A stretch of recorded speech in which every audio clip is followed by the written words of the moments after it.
on the program. But it is T. Watson, TR, and Teddy on a Tuesday. Travis Reier, senior analyst for BOL, alongside site publisher Tim Watts. And Tim, after that intro, man, I don't know where we really go from there. Obviously, we have some big news right there with us at BamaOnLine.com. Kevin Steele announcing or making it known during the course of Monday night's game that he is looking to retire from football. Just wanted your initial reaction to that and maybe where we're hearing Alabama might be headed next. Yeah, I mean, I'm not particularly surprised. I mean, it's definitely a young man's game right now. I mean, the amount of time coaches are spending. He's been in the game 40 years or whatever, 66 years old, family guy. So not very surprising.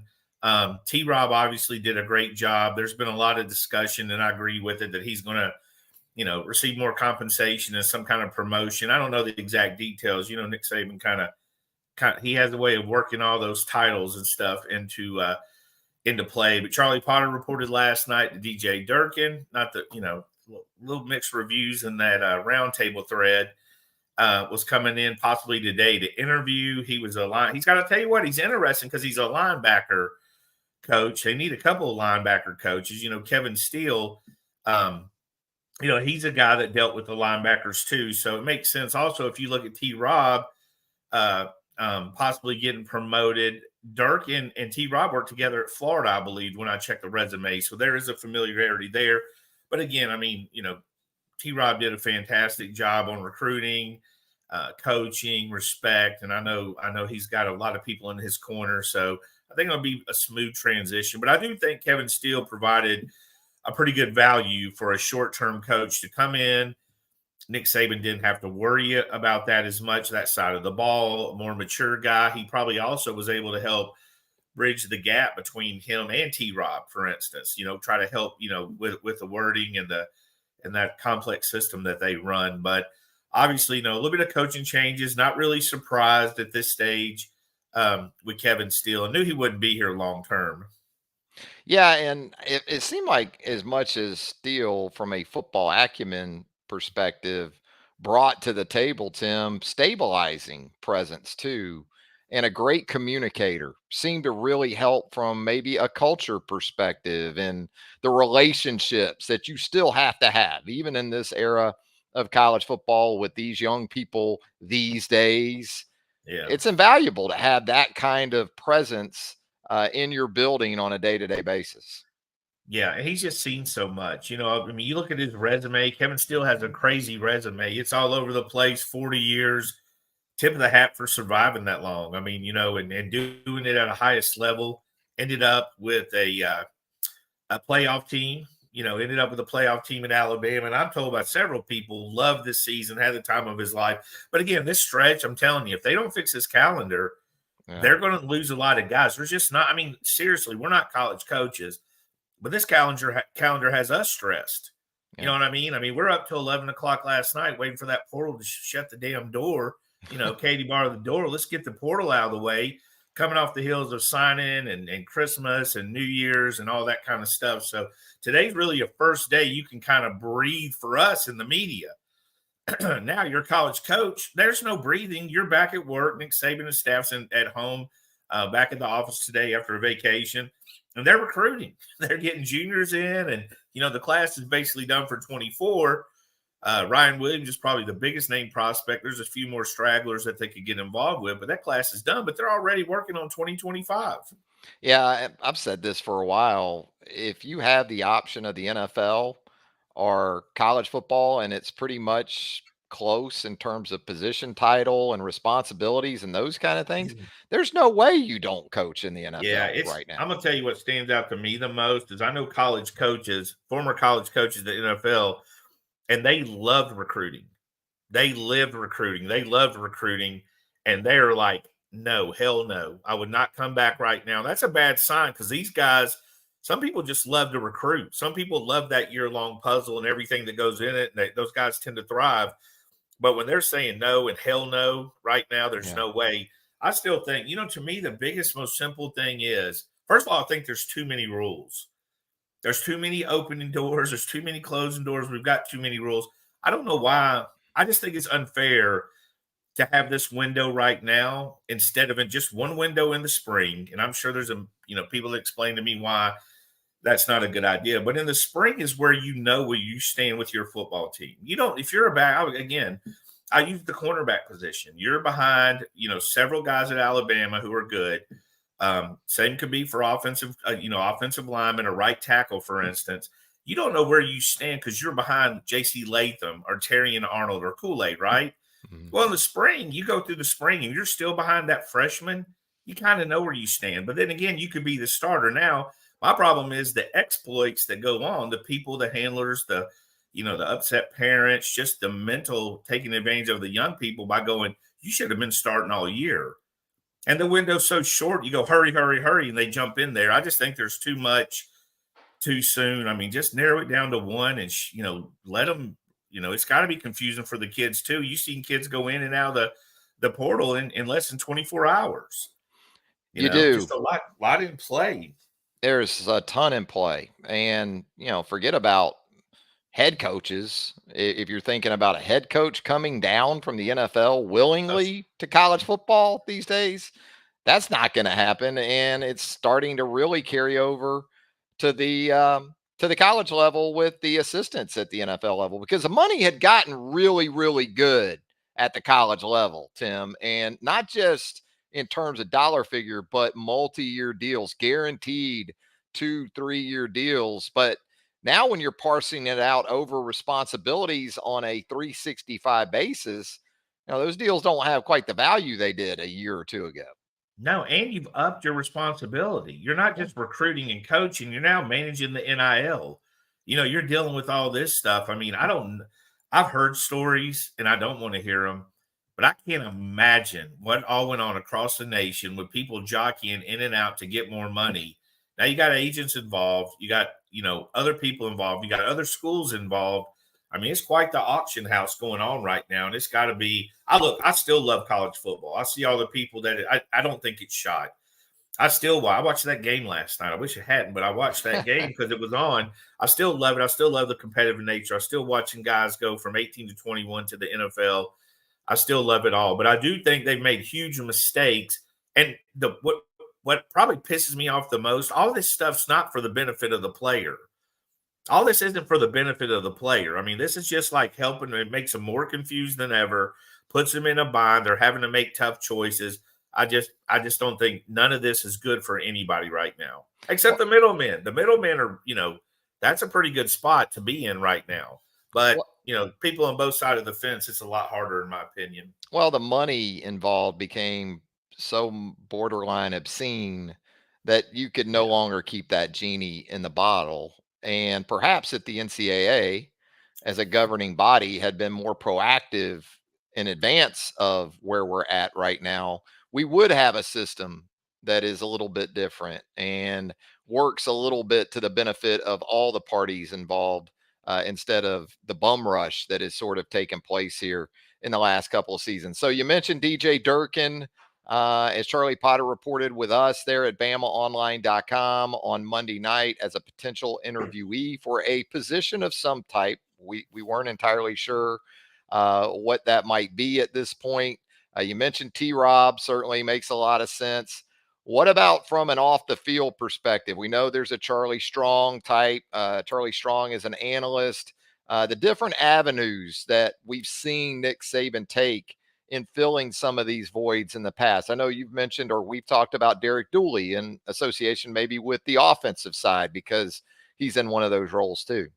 Yeah, I tell you what's happened timeline was they finished the season. Saban met with all these players, discussed the portal, let them make their decision. I think he headed to the lake or to the beach or whatever. I think they all, for the most part, got a 4 or 5 day window. They are coming back today though. So I think this week, not that Saban wasn't making calls and doing the small things he did. I know he was asking opinions and getting opinions, but I do think this is the week that a lot of that's going to pop up. I mean, we haven't really even discussed the Holman Wiggins opening, other than I know there's a lot of interest in there. We've seen Cortez Hankton thrown out, who's at LSU, but part of that speculation is because, Brian Kelly, he went Gary Oldman in the professional, bring me everybody. He's firing everybody on he's firing everybody on his staff to some degree. So he's a name that's been thrown there, but it's been pretty quiet. I think the focal point at the time was the recruiting class, then recruiting class, the playoff, the portal, and now I think we're going to get down to the coaching changes.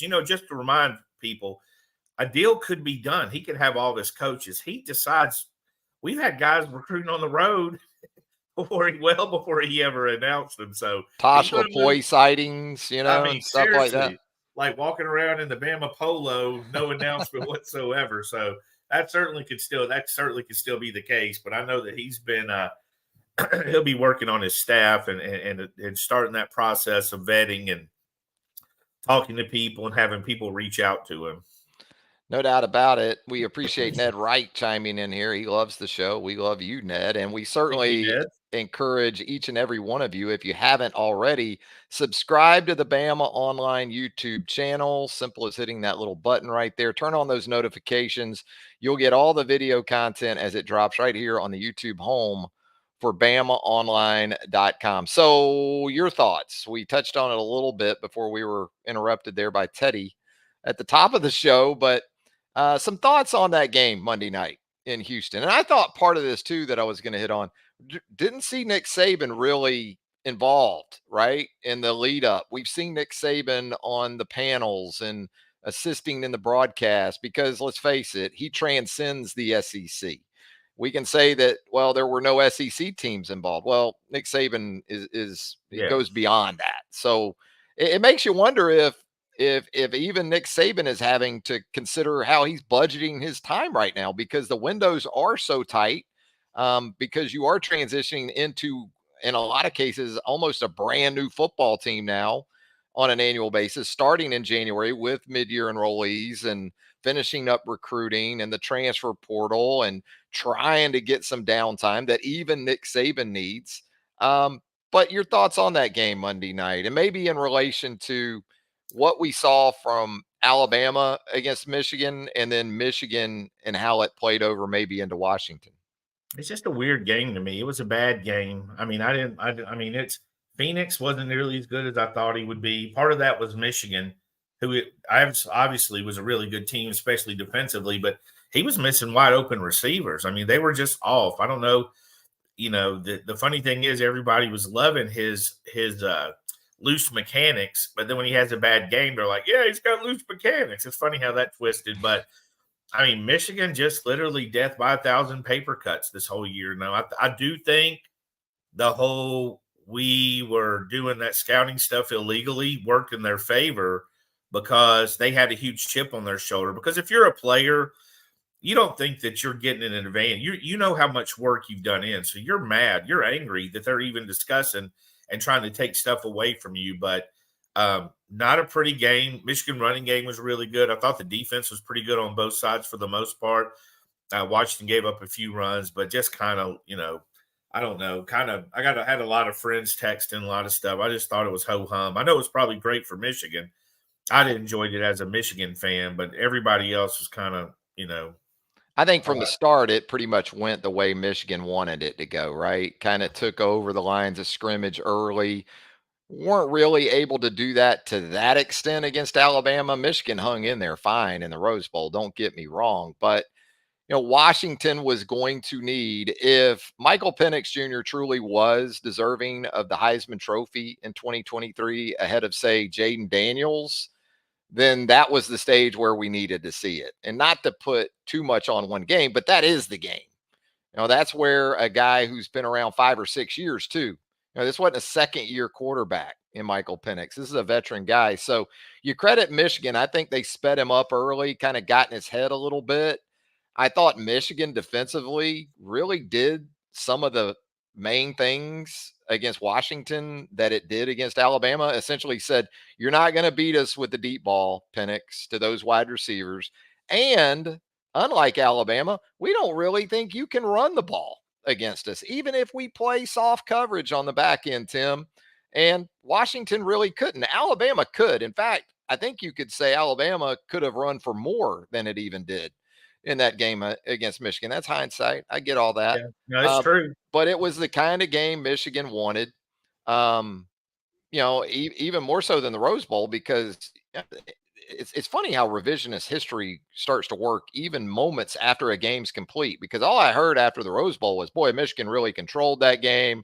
Really, really? I mean, Yeah. Alabama led the game in the first quarter, led the game in the fourth quarter. Washington did none of those things Alabama on led it Monday with night. 4 minutes left. You That's know what what I'm I mean? I saying. mean, it's yeah, I don't think people actually watch the games. I think they watch a play, go to Instagram or I mean, I'm sorry, go to Twitter or the message board and start commenting on it. You know, I think they miss a lot of stuff in the moment. That's why we always go back and rewatch them. You know, I mean, how much do you miss when you rewatch it the second time? How much do you catch that you missed? I mean, there's a million little things. Lord, Tia. Yeah, I mean, Tia's that coming in stopped on you, us. and she's all for Cortez Hankins. Oh my Hankton, apparently. goodness, she's going to be in so much trouble. But hey, he's got a good reputation. You get a Louisiana guy, you know, going to Hankton. But I'll be honest, the LSU's pretty active in that NIL. It's going to be tough to get kids out of there right now. I think they're, you know what I'm most interested in. The season's over. What's going to happen with Harbaugh? So Jim Harbaugh's got to be gone, right? I don't know Jim Harbaugh from, from anybody. He changed his representation to a guy that is very, very high circles, apparently with the NFL, as far as his agent. I think he's open to it. If I'm Jim Harbaugh, though, I'm still cherry picking this thing. Although, again, this There's thing a with lot of Michigan isn't over, I don't think, Tim. So do you come back and then you potentially go through they're more? losing like 40 seniors, though, right? Yeah, That's and half then the potential for more sanctions or penalties No, I'm with getting the him. hell out of there. And you know, let me tell you what I found interesting It's about not that that the game. posse's on the way. The posse is they're in the foyer, right? I mean, they're in Oh the no, house. they've got past the gate and the moat, and they're at the front door. Torch is lit. But the thing I noticed in that game last night, I found hilarious was how many times did they go to the Sharon guy, the other Yeah, coach, like he was the head coach? I yeah. think it was about 1-to-1 ratio of Harbaugh. It's almost like they've already moved on from him, and I think he would probably be a pretty good candidate. It looks like he motivates those It's those almost like kids. the DC at Michigan hadn't gotten enough credit either, though. I mean, Well, they're not going to give him any credit after the scouting, but I Sharon guess. Moore was the one they put in head coach. Dude, I'm telling you, I've never seen an offensive coordinator that I remember who was still at a school flash to that much. That's Yeah. the thing. That's the thing that kind of stood out to me. So if Harbaugh goes, we're gonna have some dominoes. What happening with the Washington coach? What's happening with all this stuff? I mean, there's a lot of really decently attractive NFL jobs opening right now, right?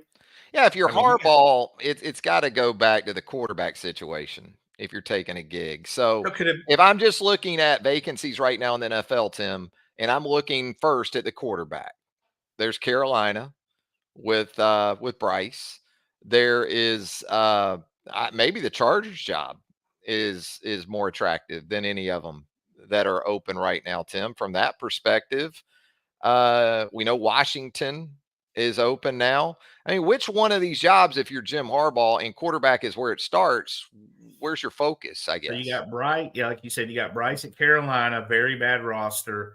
But the one that's kind of interesting is Chicago, right? I know they don't have the Mm, opening right, but they've got the number one pick. So if there is an opening, we got the number one pick, and they got Justin Fields to trade. They also have another top 10 pick, 8 or 9 in there. Also, the Commanders are going to have a high pick to choose a quarterback, right? Do they have the second pick? They're pretty up the there. They're going to get Commanders. a quarterback for sure. Yeah, Um, I could see that with them. I mean, typically when you clean house from the GM to the head coach, oftentimes if it isn't just automatic with the quarterback situation, if it's even close, you go ahead and so make the watch change to the quarterback. I think Tim may have dropped there for just a minute. But yeah, for me, if I'm Jim Harbaugh and I'm looking at these openings, I'm probably thinking the Chargers, maybe more so. Chargers have Herbert. And not a knock on Bryce, but that whole roster is so Oh, it's terrible. bad in Carolina. I mean, to throw in DJ Moore in the trade, who's basically a pro, Pro Bowl type wide receiver. To me, if I'm a college coach and want to go to the NFL, I don't know if it gets more attractive right now for me personally than the Bears. San Diego's up there. Yeah, with that pick.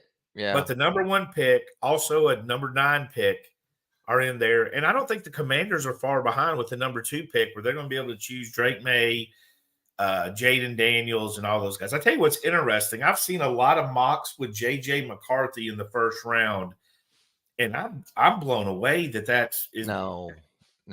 I mean, that he's Zach Wilson. Is who I see with him. I see Zach Wilson with him. I mean, there's guys that exceed their expectations. Greatest quarterback in college football history, his coach called him. Yeah. Did he say history or Michigan? No. He said college football history is what I heard. Yeah, but Jim Harbaugh thinks he's second. He thinks Michigan football is college football history, right? Mm-hmm. So yeah.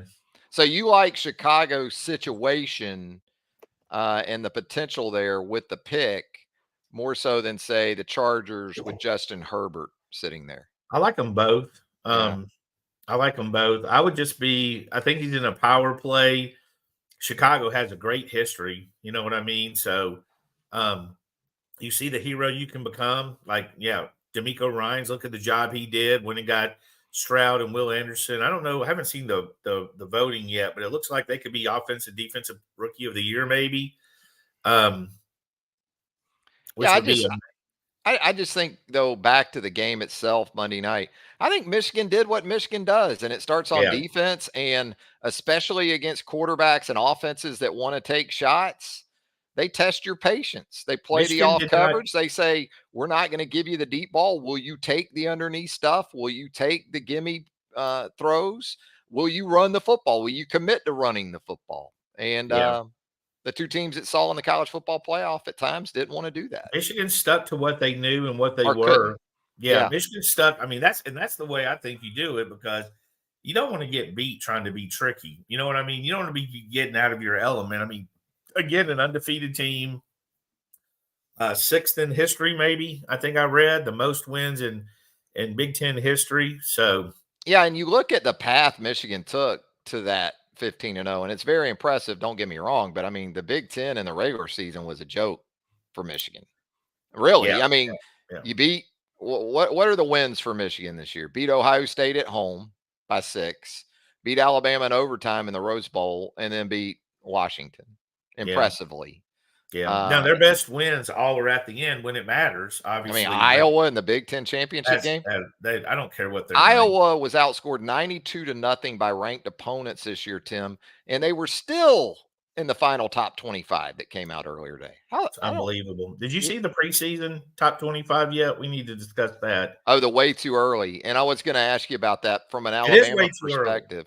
But when you look at it, and even from the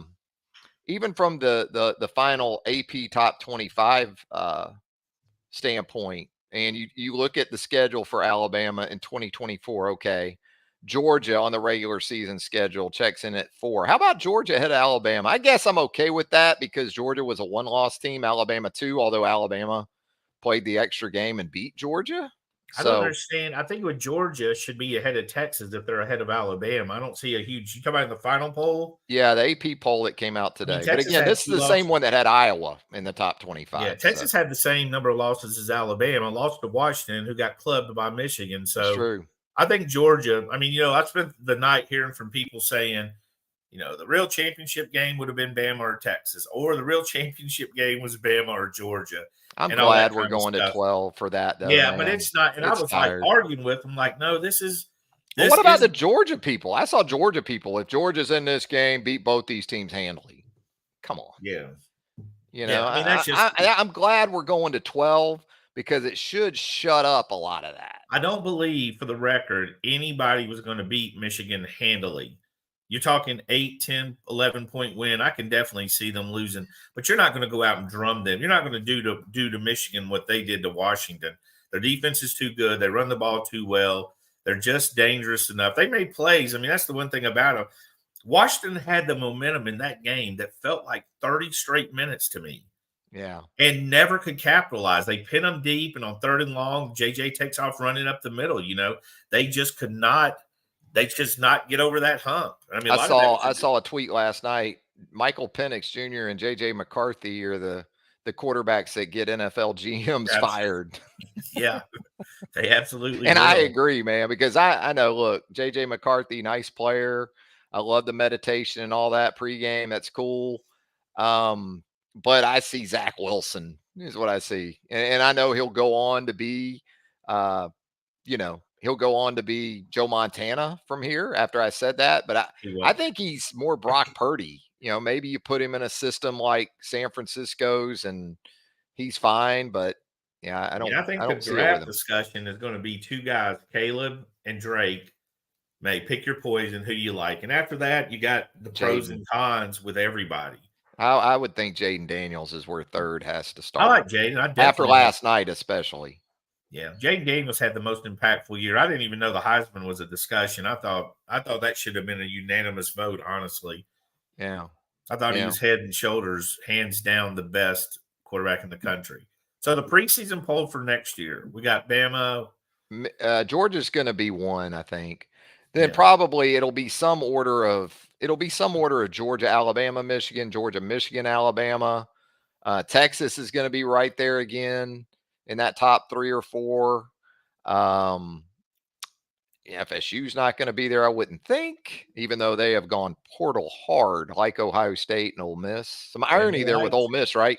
You lose Quinshon Judkins in the portal to Ohio State, who also has gone hard. Hey, Ryan Day is all. So I pulled up the on 3. We'll go to Ryan Day in 1 minute. But we pulled up the on 3 too early rankings. We got Georgia, Texas, Bama, Oregon, which is interesting, Ohio State, which is super interesting. You got Michigan at 6 with just I don't know their exact numbers, but I read they had over 40 seniors, right? 40 or more seniors. Who's that? Michigan. Yeah, they're old. Yeah. So they've lost all those guys coming back at 6. Ole Miss at 7. Obviously, they're counting on the JUCO. Now, they do have a favorable schedule. Penn State at 9. Is that where they start these rankings? Do they just they don't do number 1? I think they just write Penn State at 9 and work around it. Well, the one thing you can count on from Franklin, and especially in that league again, but that league's going to change. Although I think Washington showed you, and with everyone Washington's losing, that ain't going to be close to the same team next year. I mean, I like Will Rogers as a quarterback, but Will Rogers coming in behind Penix. Those wide receivers, there's a lot of magic with that team. Yeah. They had a lot of, and again. What's Oregon going to be next year? I mean, I expect Dan Lanning to pretty much every year put a 10-win team on there on the field, but Penn State should be able to win 10 still, and that's what James Franklin does there. He wins 10, doesn't really win anyone that matters, but he'll win 10. It's kind of like Iowa. What I found interesting, and again, this is just a preseason list, but we're looking at teams like Utah, Arizona, Kansas State, Louisville, Kansas, Oklahoma State, SMU. We're almost turning into a basketball preseason ranking. So very interesting stuff. Looking forward to it. There'll be plenty more of those too. That's Jesse Simonton, who works on our desk, who did that list. But there's going to be a lot more of those lists coming out. Yeah, so Alabama for next season, as we said, Georgia in the regular season.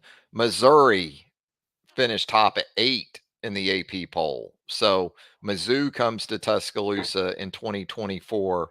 No Ole Miss on the schedule next year for Alabama in the regular season. Ole Miss has a very favorable schedule. They do, and that's interesting. Alabama does get LSU that finished 12th in the AP poll. Oklahoma on the schedule, top 15 in the final AP poll, and then Tennessee there at 17. So, yeah, it's not going to be easy. It's not going to be easy by any means in 2024 for the Crimson Tide. Hey, from a recruiting perspective, we had some breaking news over the weekend, Tim, as Alabama had signed a couple of guys, Daniel Hill and Zay Mincy, in the lead up to the All-American Bowl.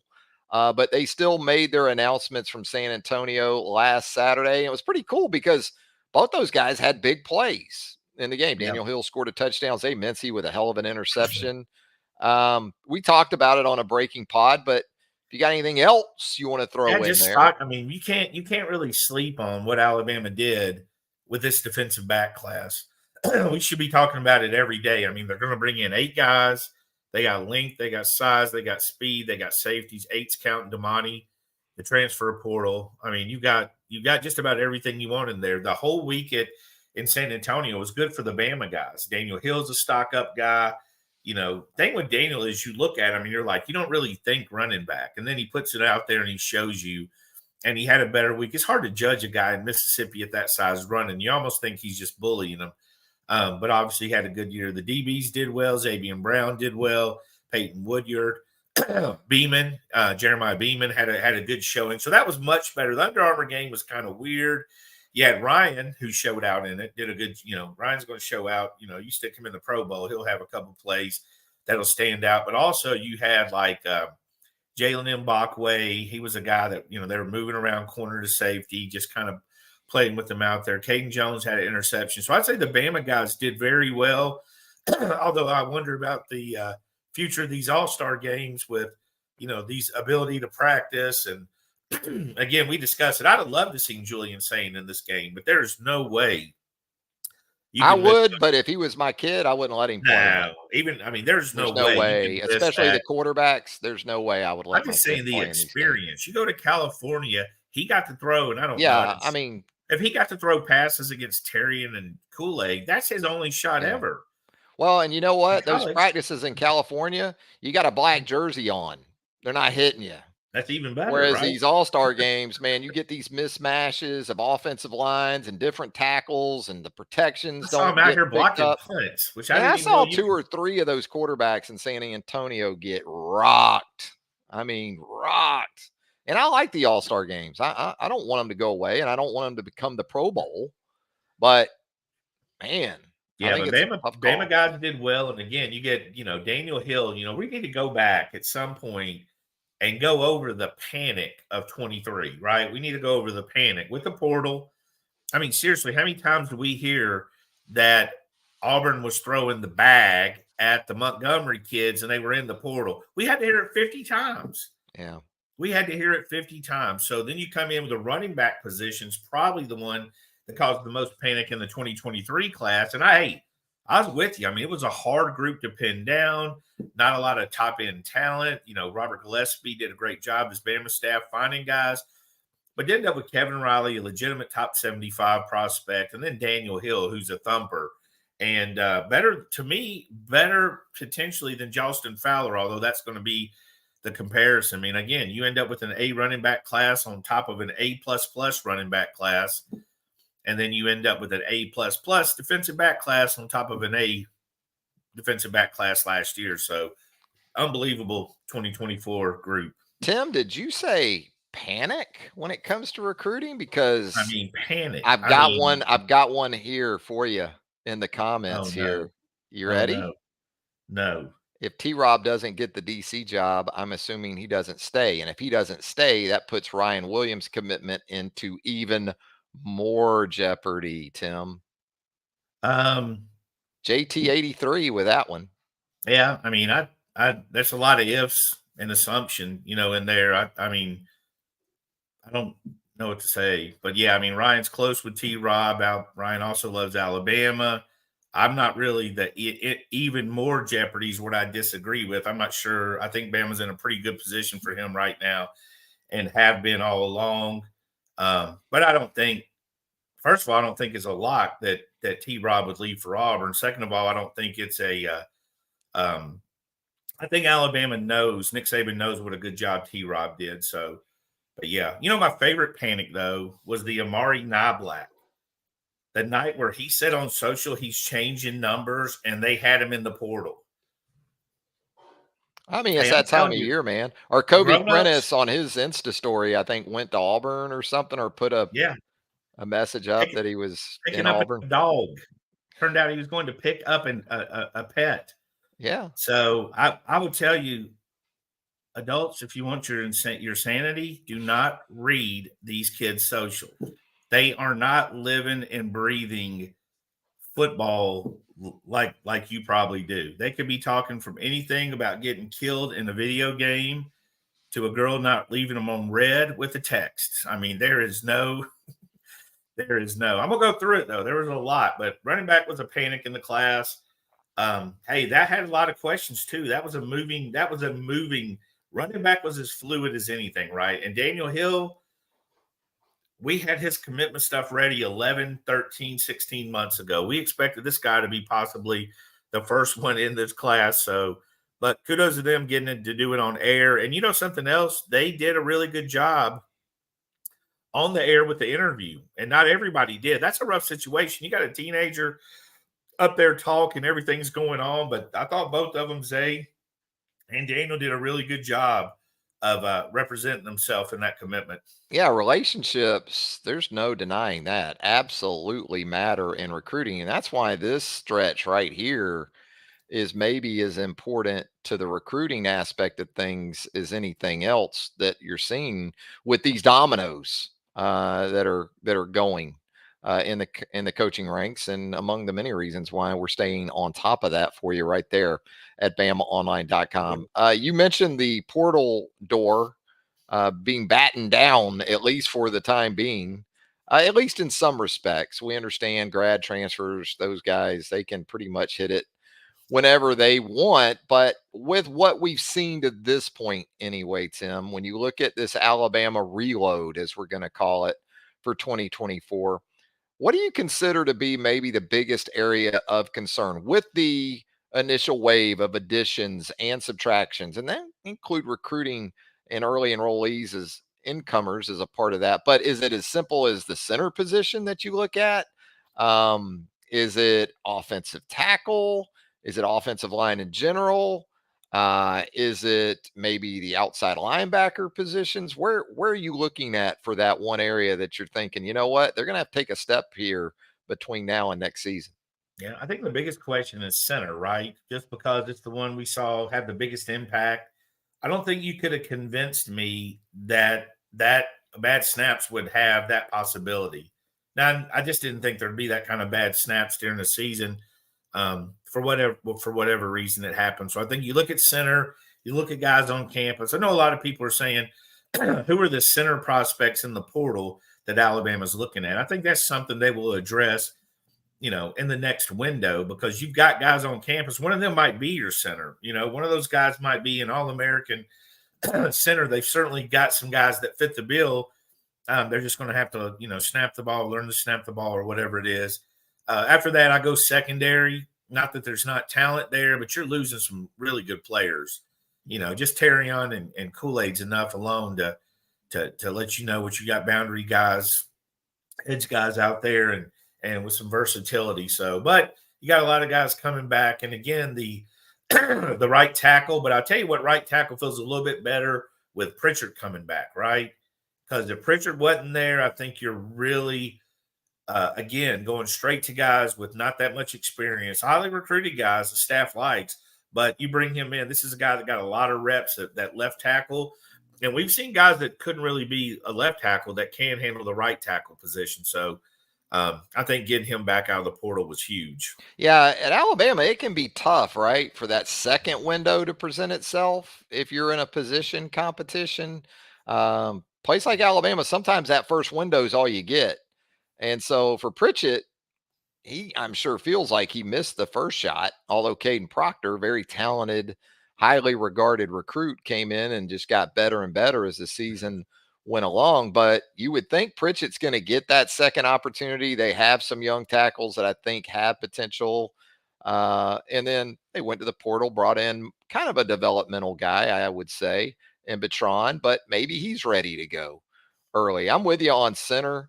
It's interesting because it seems like throughout the years, that's, and justifiably so, it's a major concern. It's very, very important position. But some of the same questions that people had about Seth McLaughlin before he stepped in and played well a couple of years ago, they have about a James Brockermeyer right now. In other words, we'll just have to see how this offseason progresses. Can a guy like Rock Montgomery maybe jump in there as a young player and play some center? And I agree with you. I think it's more of a next transfer portal window situation probably I think than it is immediate. I think there's an urge to fill all your needs right away. But I think the first wave you saw was a very heavy NIL laden portal entry process for a lot of people. Not necessarily saying it's related to Alabama, but a lot of your best players got in simply to renegotiate NIL deals. You had guys in that went back to the same school. You had guys in that, even though they had good NIL offers, they ended up going somewhere else. I think this next wave is kind of what you're more looking for if you're Alabama, got a spot duty and fill in. And again, they might have their guy. I mean, they might have the guy that they like that can snap the ball and figure all that out. I will say, just because because we don't know, don't mean they don't know. When it comes down to a lot of these guys, I know for me, the portal for Alabama overall was a win-win, I thought. I didn't feel they lost a lot of top-end talent, too deep talent. I think they lost guys that were meant for the portal for the most part, guys that were behind in the depth chart. Jake Pope's a classic example. He's a guy that probably is going to go somewhere and be a good football player, did all the little things that you ask him to do. He's a good athlete, just got jammed up. So that's what the portal's for with a lot of these guys. So I think overall, when you look at the portal, I mean, there's always a Ferguson, a guy that got, talent, but got jammed behind a few other guys. That makes sense. That's just going to happen. But I thought overall with the guys they brought in, and again, Bertrand has been the most discussed guy at the time. There was such a heated discussion. I simply haven't seen him to know. I saw some practice footage. He's a big guy. I would certainly say he's further along than the Edwin kid who ended up at Auburn that Alabama's going. But if you want to tackle redshirt freshman, true freshman, I think you want to get that kind of developmental prospect.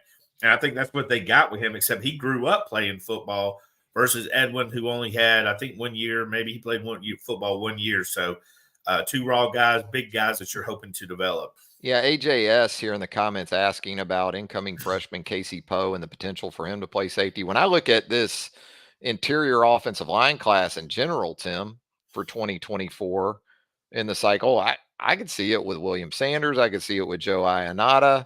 I mean, you went heavy on interior offensive linemen. I can almost promise you, especially where these guys being early enrollees are concerned, they're going to get cross-trained in the spring. Yeah, they're gonna work these guys in between those two spots. I don't know what Alabama's plans are, but Sanders is the one that jumps out to me because of how he looks. But also say that guy, some of his pulling clips. I mean, he looks like a pulling from center. Yeah, he looks like a guy that can move, that can get out in space. He looks like a tight end, a big fullback or something running down the field. Get up on that second level. Yeah. Joseph Ionata, he's recruited as a center, so that's a possibility. They have other guys that can move over. I don't think Ferguson. I think that was where things got sideways from a fan standpoint. I don't think Ferguson was ever headed for center, although people wanted to just plug and play. I don't think that was in the cards. Yeah. As far as the departures, we're seeing here from JT83 in the comments, who says the only one that stung for him or her was Earl Little Jr. moving on. Did that one surprise you a little bit with Earl, or no? No, I mean, something's obviously going on there because, there's a lot of complaints he didn't play, but he did play. He played 9 games. He just didn't play much in the secondary. He played on special teams. Where was he going to play in the secondary, though? I mean, it's a heated debate. I guess if you want to juggle some things and get Jalen Key out in some situations. Get Key out, put more where Key is, and then put Earl there. And look, I don't know I think time's going to tell with what Earl does.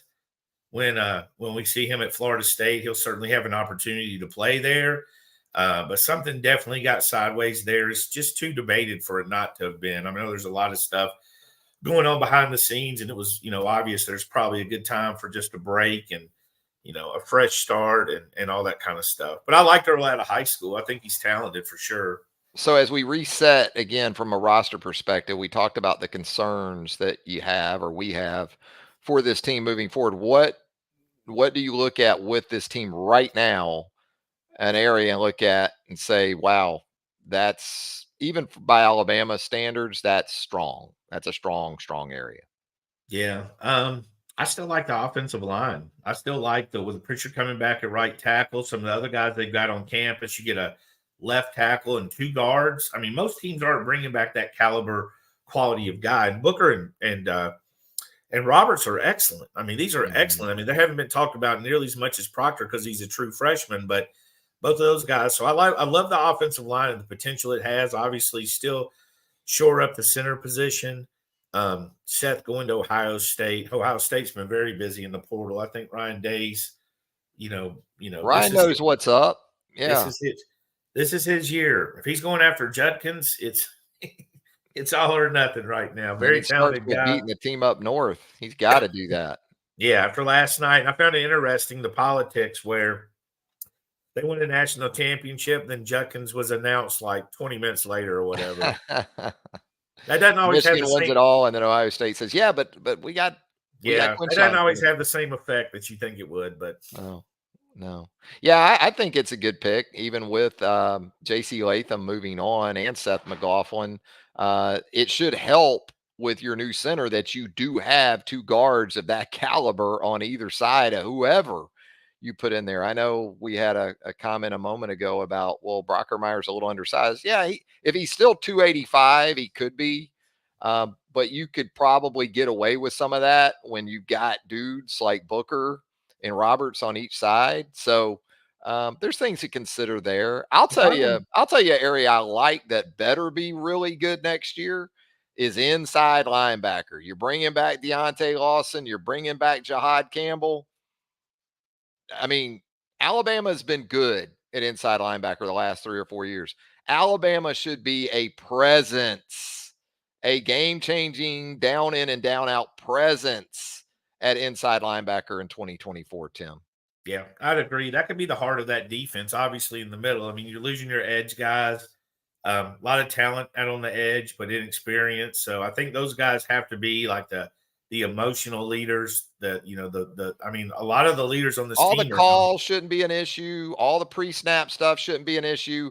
And then post snap, those two dudes should be a handful to deal with. Yeah, I mean, imagine, especially Lawson and Downs, I imagine are the two leaders on that defense next year. There'll be somebody on the defensive line as well, but I Malachi. think you get that kind of talent and experience. And again, Downs is as experienced as any, he's basically a, junior now at this stage, as many snaps as he got. So, yeah, I'd like to see Hall Austin. Him coming back, I think, was big.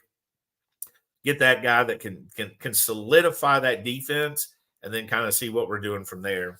All right, let's talk some Alabama men's hoops, Tim, before we jump into the roundtable mailbag. Uneven performance for the Crimson Tide, but it was a win at Memorial Gymnasium over the weekend as the Crimson Tide gets off to a 1-0 start in SEC play with a victory over Vanderbilt. Now it's on to an improved South Carolina team. The Gamecocks also 1-0 in SEC play. It just seems like, though, Nate Oates is just working and grinding to try to get more energy, more effort, more of the so called little things that are big things in his way of doing things, Tim. And this stretch, we talked about it. This is when Alabama needs to make hay. And I think he gets that too. So the last thing you want is to drop one to South Carolina at home.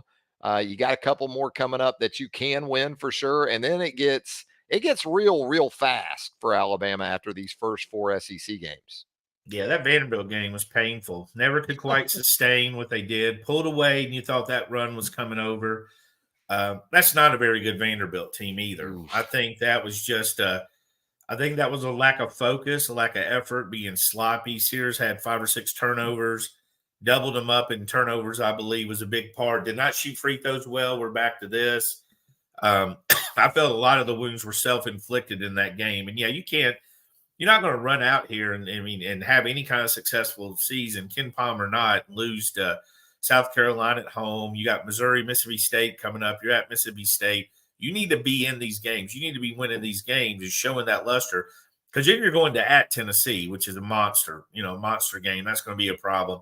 And then you're getting Auburn. So you're getting back-to-back tough games. So, again, you go back to that early part of the season where, hey, they're playing Purdue and Arizona and Creighton. You don't really, walk into that undefeated. Well, you also had Ohio State, Clemson loss, and Clemson's on the skids too. So that's what you don't want. You don't want to compile the losses that are almost, massive upsets to win. Tennessee at Knoxville would be a pretty big underdog win there. You don't want to compile that with losing at home to teams you should beat. Yeah, you need to stack road wins, especially too, while you can right now. And you got a couple opportunities in these first four to do that. You said it. It's got to be maddening for Nate right now because you come out at Vandy and you score 33 points in the first 10 minutes. And then in the second 10 minutes of the first half, you score 7.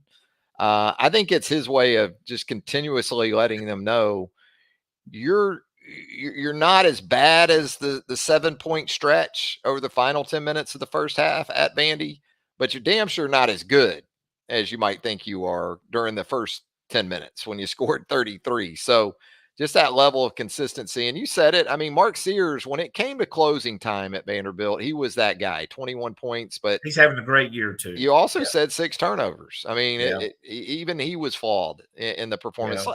Let me ask you this: the Grant Nelson, Aaron Estrada additions to this point, how would you kind of evaluate those? Have they been what you thought they would be? Had they been more? Had they been less? Where are you at with those two right now?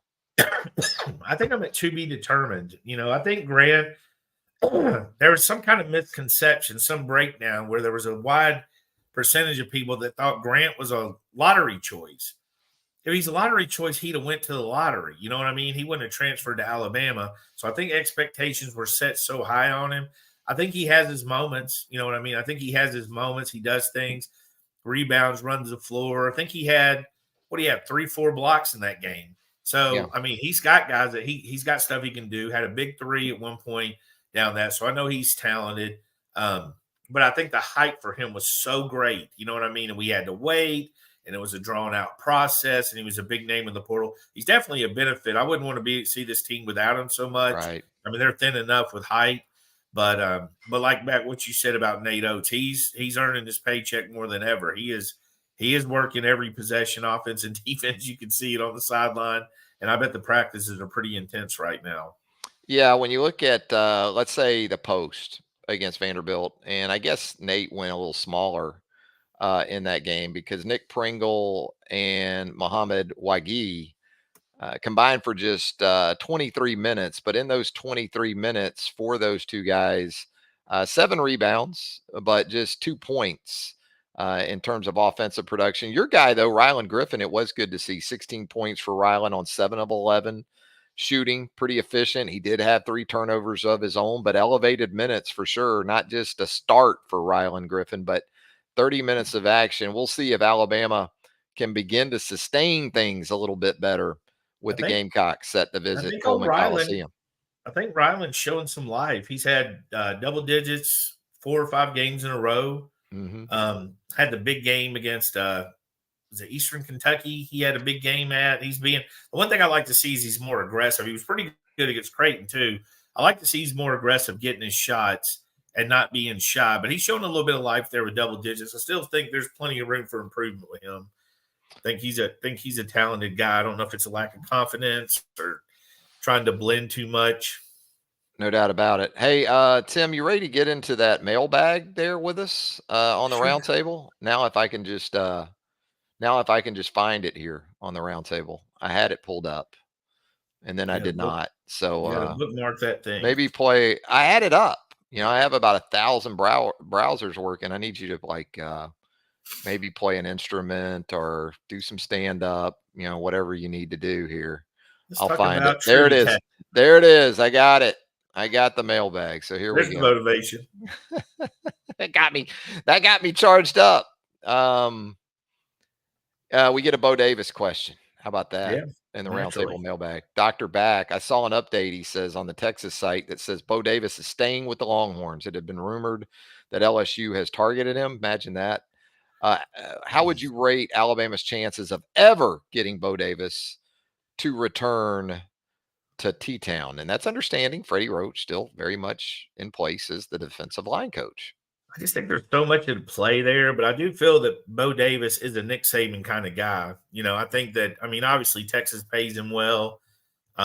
He loved working for Nick Saban. He was one, because some coaches have a hard time with Nick Saban's pace. Some of them deal with it. Some of them love it. I think it just comes down to that. I think if Alabama ever went after him hard, I think they would have a chance. I think that might be the one job he would really leave for in college. Look, Bo's kind of like an NFL coach now. He's going to handle stuff his way, and he's going to coach them his way. doesn't really worry about anything. You tell him who to go recruit, and he'll go recruit them. So, I mean, if Alabama went, I mean, it's so hard to answer that question, but if Alabama went after Bo Davis hard, I think he would listen for sure. Dr. Back also, what a recruiting defensive back haul. Please speculate on what the defensive backfield might look like next fall. Chances Damani Jackson plays anywhere other than a boundary corner. He probably won't play into the boundary. Alabama usually plays left or right. So it'll probably be more along those lines. I guess they have played boundary and field on few occasions. He looks like he has the build to play safety. Now, when we look at all this, Tim, right now, and Trey Amos coming back, Malachi Moore coming back, Caleb Downs, that gives you some glue there between safety and star in a corner position. But man, with the way you need 3 corners, 3 safeties, maybe 4, still a lot of blanks to fill in there for Alabama, as you noted earlier. Yeah, I think you look at the signing classes where I would start, and you've got guys that really don't have an ironclad position. You know what I mean? You've got guys that can project at multiple positions in the secondary. And I think that sort of tells you what Alabama thinks. It's going to be wide open for all those positions, right? You see guys, Zay Benson, you saw him. Xavier Brown's a very polished cornerback. Again, these are true freshmen. Jameer Grimsley, who we haven't talked about in a while because he wasn't as visible in an all-star game. But those are guys like there that, I mean, they've got length, they've got experience, they got athleticism, and they got multi-position flexibility. So I don't know who's going to be in the starting secondary, but I don't think they know yet. I think it's to be determined coming up down the road when they see these guys in action. Already got to look at Jameer when they get these guys all early enrollees too, which is even more impressive.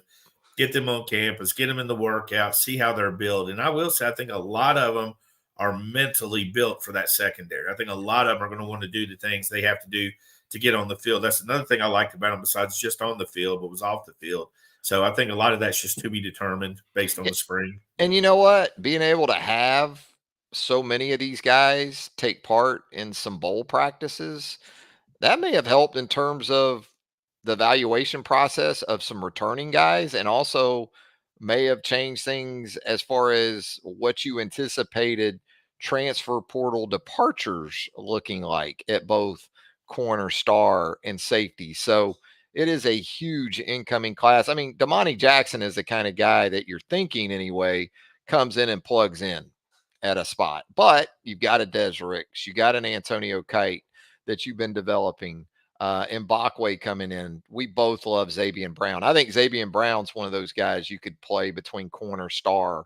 And it really isn't a bad guy to choose from when you talk about these newcomers. And as is often the case, as much as it was even for guys like Minka and Caleb, Tim, as we know, it's how much can you take on? How much can you be trusted with coverages and calls and responsibilities as much as it is pure ability, because all these guys are coming to Alabama because they have that. It's what you can take to the field up top that's probably going to determine a lot of this moving forward. Hey, let's keep it going here in the mailbag as we move forward here with Have a Cigar.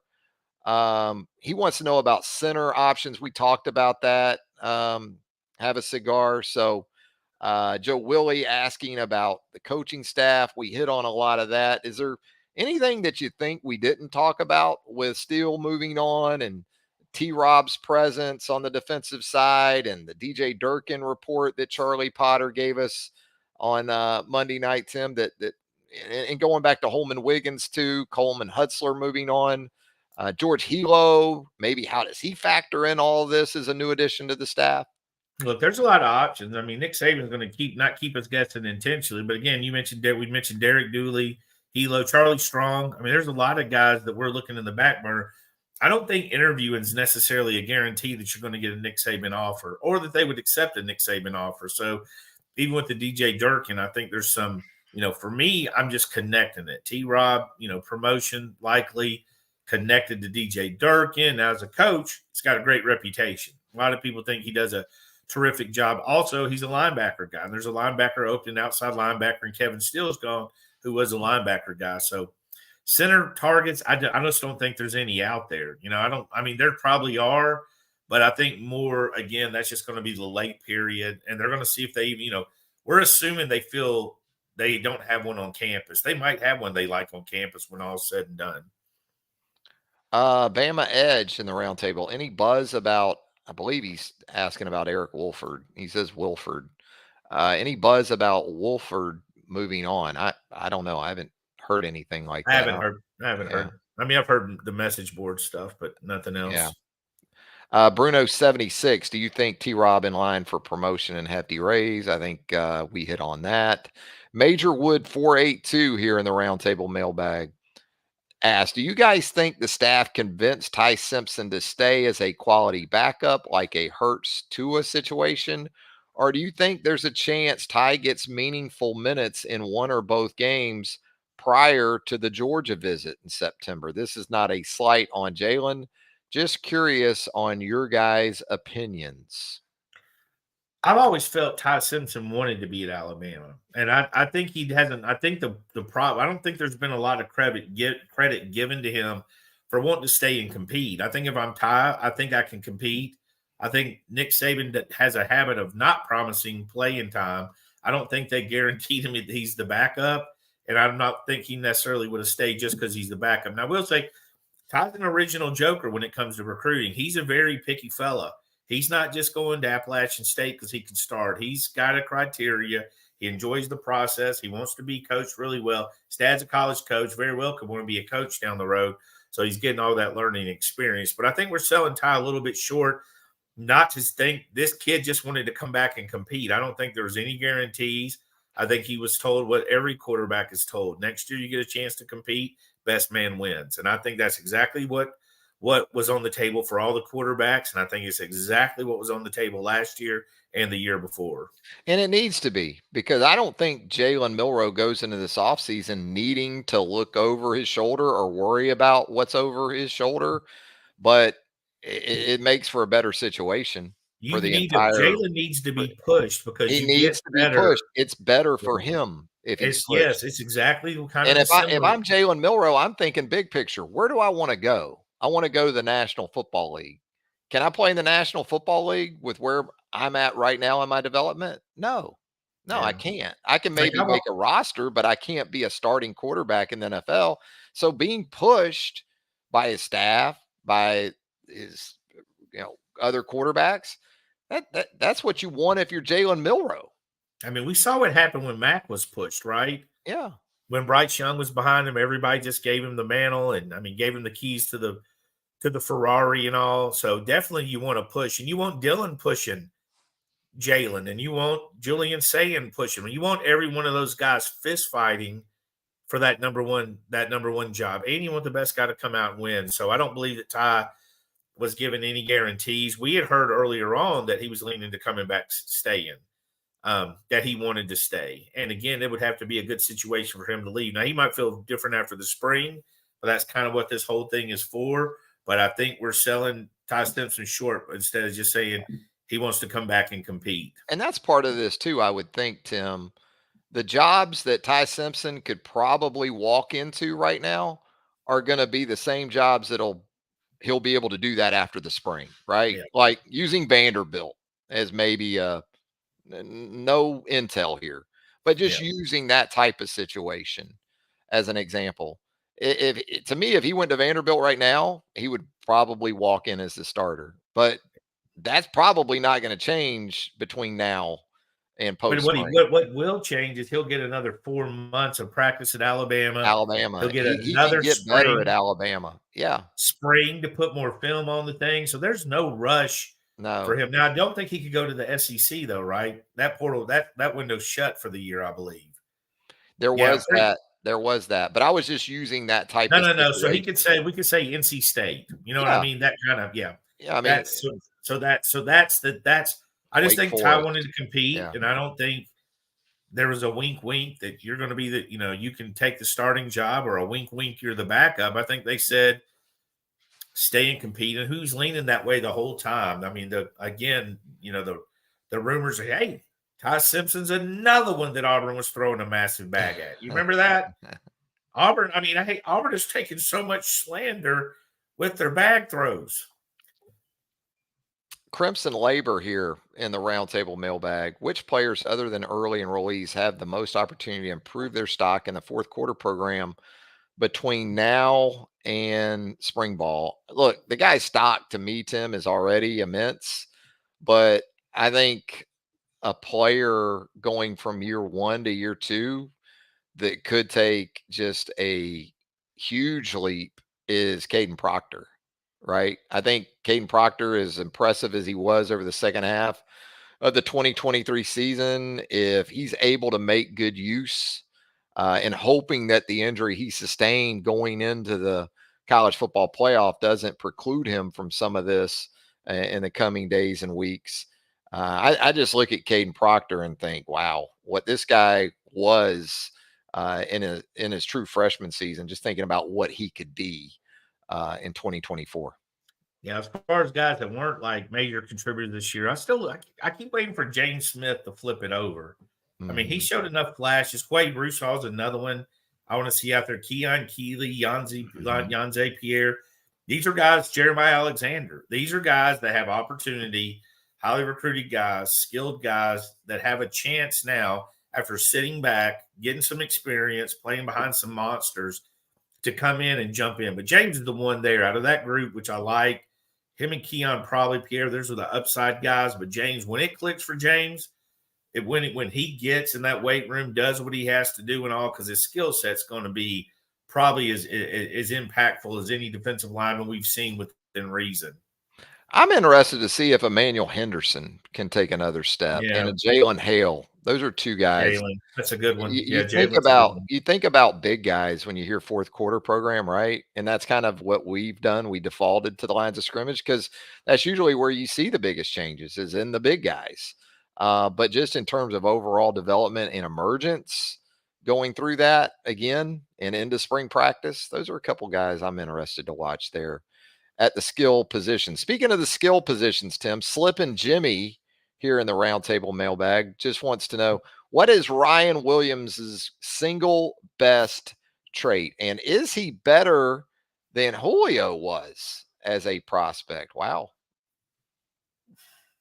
I don't know. The Julio comparison's so hard because they're polar opposites outside of position. Yeah. I will say this, Ryan and Julio are similar at the same time, except Ryan's 16 when Julio was 18. He's about to be 17 in February, but a year's difference. Julio was as unique as it got, big, strong, fast, did all those things. Personality-wise, couldn't be more polar opposite. Ryan is the most popular guy at every party. Julio barely spoke. I remember going back to that. Remember when ESPN did that practice footage and Saban's like, "Hey, are we speaking today, 8 or?" Keep walking, and Julio just pointed like, "Get to stepping." You know what I mean? That was just classic. Ryan's skills are everything you want from a wide receiver. I mean, he's polished, fast. man. For a 16-year-old, yeah, he's a polished dude. He's polished for a 20-year-old. But that's what I'm saying. For 16, it's absurd. He's quick. He's got ball skills. He's competitive. You're just not going to find guys physically that were what Julio was. No, that's the thing. Like Julio, but in terms of polish, boy, Ryan Williams, when you watch him, this year wide receiver is so good that almost any other year Ryan is a hands-on number one wide receiver. Mm-hmm. Very talented too, man. But they've got some aliens in this group. Ryan is an alien. He's 16 years old doing what he does. Jeremiah Smith, who's going to Ohio State, Cam Coleman, who's going to Auburn. These guys are, have you ever had 3 generational wide receivers in one class? They're that good, and then some guys behind them. But Ryan, I don't know what else. He's, if you can think it, he can do it. Deep, across the middle, short. He's a take 3-yard hitch and go 65 yards. I mean, he can do all that stuff. He shined in the state championship game we saw. He shined at the Under Armour game, which is a very herky-jerky type of game at the end of the day. He's just that guy. Just that good. He is. There's no doubt about it. That's going to do it for the roundtable mailbag, Tim, and that's just about going to do it for us here. We good? We're good. Season has ended. We got to figure out what to do. We got to kill some time. Oh, we got plenty to do. Junior days are coming up soon. Yeah. There'll be coaching vacancies to fill. So hopefully, as we always said, not all surprises are good surprises. Bama seemed to keep their share of bad surprises to a minimum, but there's a lot of school. Hey, because you know what? It's coming up for Michigan and Washington's their portal 5-day window. That's right. That's right. Their portal 5-day window's coming up. So yes, it is. It's never over. Don't ever think it's over. I like it year round. I would like them to give me a little bit more of a break after signing day. Yeah. I just think you cut that portal out, we'd be fine. You think that would do the trick? I think we had an adult who can whistle and walk, they could fix it. Or they can call me. I got some ideas. I think they've made it I just think it's indifference. Yeah. It's like walking out of the house and the kids are fighting. You go, honey, they'll figure it out. No, they won't. Apathy. Yeah. Just like whatever. Your kids aren't figuring it out. They're wrecking everything. Yeah, exactly. Well, we hope we didn't wreck too much. Teddy got us off to a roaring start, almost like literally, but we were strong from that point forward. And as always, we appreciate the input from all of you right there with us at BamaOnLine.com in the roundtable mailbag. If you haven't subscribed to Bama Online, never a bad time to do that. It's always a great time to join us at BamaOnline.com. Also, subscribe to our YouTube channel right here. If you haven't done that yet, we would appreciate you hitting that button, turning on those notifications. You'll get our video content as it drops. Tim, it's been a lot of fun, man. We'll do it again soon. We will next week for sure. For Tim Watts, Travis Reier, thanking you for joining us right here on the YouTube home for BamaOnline.com. And until next time, so long, everybody.